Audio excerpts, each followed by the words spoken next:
What if I told you that the worst maritime disaster in United States history took place on the Mississippi River in 1865 in a forgotten piece of history, buried and overshadowed by one of the biggest tragedies in U.S. history?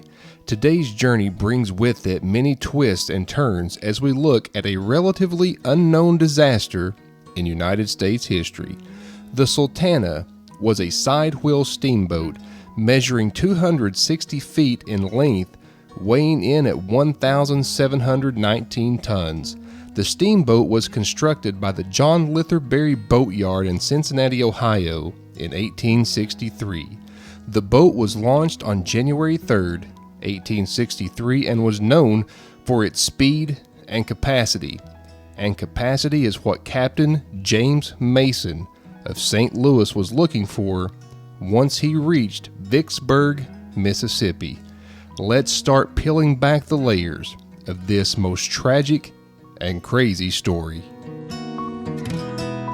It's amazing how history can be so intertwined, how one tragedy can affect history and set up yet another disaster. Does the date of April 15th, 1865 bring any sort of thoughts to you history lovers watching this? The Sultana was tied up in Cairo, Illinois, the state in which Abraham Lincoln lived his adult life. Word reached the city that Abraham Lincoln had been assassinated.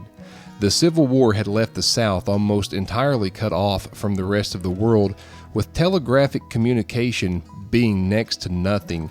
Captain Mason grabbed an armload of newspapers and headed south to spread the news of the assassination of Lincoln.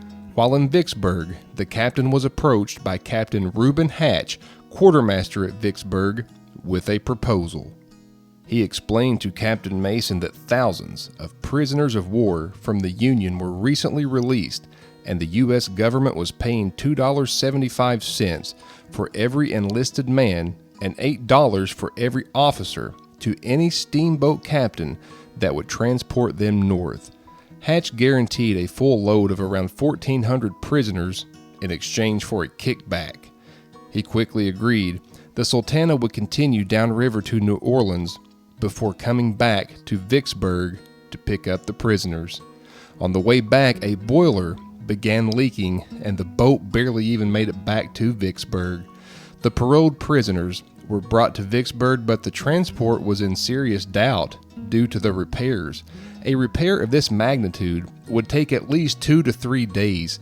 Fearing this promised money was about to slip away, Captain Mason made a grave error of judgment and greed. He convinced the mechanic to make temporary repairs, loaded the steamboat, and headed north. Although the overloaded boat was headed north, instead of its intended destination, it headed straight towards a tragic collision course with history. During a mix-up, the steamboat was even more severely overloaded than initially thought. The numbers and estimates vary, but instead of 1,400, it is said that the steamboat had more than 2,100 people on board. Men were crammed and packed onto the steamboat, and the crowding was so severe that the decks began to fail and had to be supported with heavy beams. The former prisoners of war, some severely weakened due to mistreatment, just wanted to get home. The Sultana traveled a few days and made it to Memphis. The Sultana had made it 7 miles north of Memphis around 2 a.m. on April 27, 1865, when the boilers began to explode. A violent explosion tore through the vessel and demolished the pilot house. The initial explosion destroyed a huge portion of the boat, and the rest was drifting at the mercy of the river. Broken wood then caught fire, turning the wreckage into an inferno. Survivors began racing for their lives, clinging to each other. Another steamboat began assisting in the carnage. As survivors floated past the Memphis waterfront, they were calling for help, where they were noticed by the crews of steamboats and warships. The remains of the Sultana eventually drifted to present-day Marion, Arkansas, and sank. The exact death toll is unknown, with many different numbers presented, but the most recent places it over 1,100, including Captain Mason. Today, here in Knoxville, Tennessee, at Mount Olive Cemetery, we visit this memorial and pay honor and respects to the lives lost.